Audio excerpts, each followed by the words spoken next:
The simmering tension between two of the world's most influential billionaires has erupted into open warfare, and the battleground is your right to speak freely online. Hello, I'm Patrick Christie's and you're watching GBN Originals. Bill Gates, the Microsoft co-founder turned global health and tech policy evangelist, has taken aim at Elon Musk's stewardship of X, formerly Twitter, accusing the Tesla CEO of destabilizing democracies and promoting right-wing populism. But beneath Gates' veneer of altruism lies a far more alarming agenda. A thinly veiled call for governments to silence dissent under the guise of protecting democracy. Let's cut through the sanctimony and examine what's really going on here. In a recent interview with The Times, Gates positioned himself as the responsible billionaire, a self-styled guardian of truth and public health, whilst painting Musk as a rogue operator threatening global stability. His critique hinges on Musk's outspoken political commentary, particularly his support for Germany's AfD party and his amplification of the UK's grooming gang scandal. Gates dismisses these interventions as distractions, asking, why is he obsessed about this grooming story in the UK? Well, Bill, it is actually quite a big deal. But anyway, here's the irony. Gates' own foundation has spent decades shaping policies in developing nations, from vaccine mandates to digital ID systems. When Musk challenges Western governments, he's branded a bully. When Gates imposes his vision on Africa or Asia, it's flamed as philanthropy. But the difference? Well, Musk's critics can fight back on X, a platform Gates now wants regulated into submission. Gates' argument follows a familiar script. He invokes child safety and misinformation to justify sweeping government controls over social media, lamenting that crazy non-factual things can achieve critical mass. Vaccine skepticism is his go-to example. Children could die of measles, he warns. Yet his moral outrage evaporates when confronted with Musk's efforts to expose the UK's systemic failure to protect vulnerable girls from abuse. The grooming gang scandal, which saw hundreds of British children exploited while authorities turned a blind eye, was buried for years by a press and political class more concerned with community cohesion than justice. Musk's decision to amplify these victims' stories threatened that status quo, earning him condemnation from the same elites now cheering Gates' call for censorship. Gates' most brazen demand?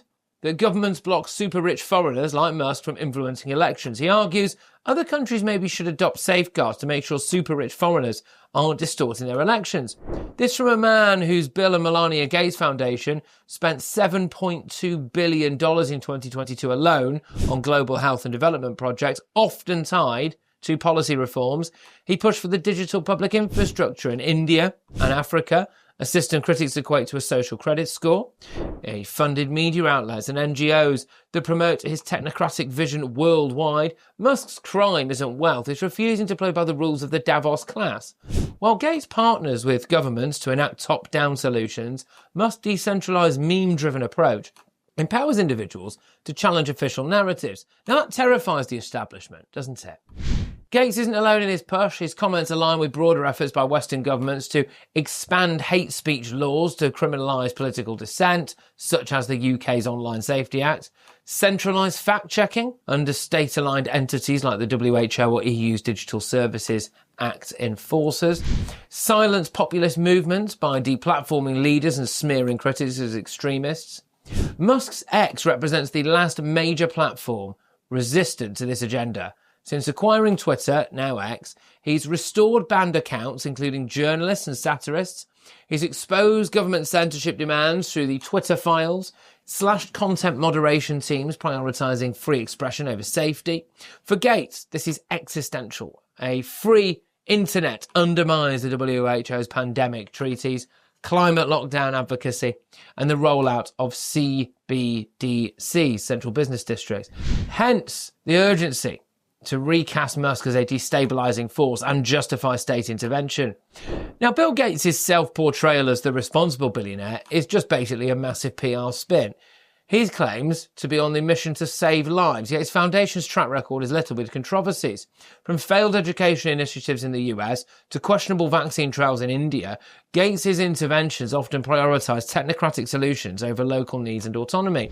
Meanwhile, Musk, for all his faults, has consistently championed free speech and transparency. Its release of the Twitter files exposed the extent of government collusion with social media platforms to suppress dissenting voices. This included revelations about the Hunter Biden laptop story, COVID-19 discussions, and the silencing of experts who question lockdown policies. Gates' assertion that Musk can destabilise the political situations in countries is rich, coming from a man whose foundation wields enormous influence over global health policy. The Gates Foundation's outsized role in shaping WHO priorities and funding media coverage of health issues has led to legitimate concerns about conflicts of interest and a lack of accountability. Gates' call for regulation of social media platforms like X ignores the real threat to democracy, the collusion between big tech, mainstream media and government agencies to control the flow of information. Musk's takeover of Twitter disrupted this cosy little arrangement, giving voice to perspectives that challenge the establishment narrative. When Gates bemoans the spread of misinformation on social media, he's advocating for a world where a small group of elites determine what constitutes truth. This approach is fundamentally at odds with the principles of open, scientific inquiry and democratic debate. History has shown time and again that today's misinformation can become tomorrow's accepted fact. From the lab leak theory of COVID-19's origin to the efficacy of cloth masks, many conspiracy theories dismissed by fact-checkers have later turned out to be true. A free and open internet allows the robust exchange of ideas necessary for scientific progress and informed public discourse. The clash between Gates and Musk represents more than just a spat between billionaires. It's a battle for the future of free speech in the digital age. Gates' vision of a heavily regulated internet where governments and tech companies tightly control the flow of information stands in stark contrast to Musk's commitment to free expression and transparency. As citizens, we must ask ourselves, do we want a sanitised internet where only approved opinions are allowed to circulate? Or do we value the messiness of free speech with all its potential for both enlightenment and offence? The question isn't whether or not governments will regulate social media, it's who they will silence first. Well, hopefully it's not me and hopefully it's not you. This has been Patrick Christie's. Thank you very much for watching. Please don't forget to subscribe to GB News YouTube for more. Stay tuned. At GB News, we believe in the power of free speech. We're not afraid to ask the tough questions, challenge the status quo, and give you a voice. While others silence dissent, we champion the truth. By becoming a GB News member, you're not just supporting free speech, you're defending it. Please consider supporting us today. Together, we'll hold the powerful to account and make sure that your voice is always heard. Simply go to gbnews.com/support and stand with us for what matters most.